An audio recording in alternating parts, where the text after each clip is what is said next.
He just took away an innocence of a little child, and it's affected the rest of my life. Sloan's secret.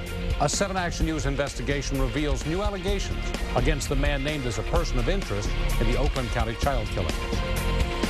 A man who says Arch Sloan molested him as a child is speaking out tonight only on 7. Good evening, I'm Stephen Clark. And I'm Carolyn Clifford. It's new information uncovered by the 7 Action News investigators. Heather Catallo explains tonight. She tells us all about this man who says Sloan stole his innocence. His name is David Barney, and he says back in 1976, he lived across the street from the Sloan family in Southfield. And he says he was just 7 years old when he first met Arch Sloan, who knew exactly how to lure little boys. It took a little turtle. I'd never actually seen one in real life, and that's how I met him. He gave me a turtle. That was it. David Barney says that's how his nightmare began with a neighbor he now calls a master manipulator. He was just the friendliest, kindest, doing anything he could for anybody. My mom got a set of golf clubs brand new from him. She thought he was just the greatest. David says what Arch Ed Sloan did to him and other boys in the neighborhood destroyed him. He says Sloan molested him during a 3-year period starting when he was just 7. He just took away an innocence of a little child, and it's affected the rest of my life. All these years later, I never stopped thinking about it. But David says there were those in Sloan's family who knew exactly what was going on. I just know they knew.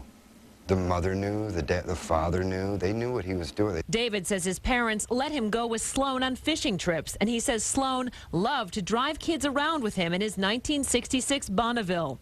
That's the car we now know contained hair that has the same mitochondrial DNA profile as the hair found on Oakland County Child Killer victims Tim King and Mark Stebbins. When I saw the picture, it was almost like a horrible flashback. The new evidence about the Bonneville came to light this week when Oakland County prosecutor Jessica Cooper announced it at a press conference. The hair doesn't match Sloan, but the Child Killer Task Force wants the public to come forward with information about who Sloan may have associated with the Bonneville or any of Sloan's other vehicles. Do you think Sloan was capable of killing someone? For me, I can see that type of person he was going farther and farther.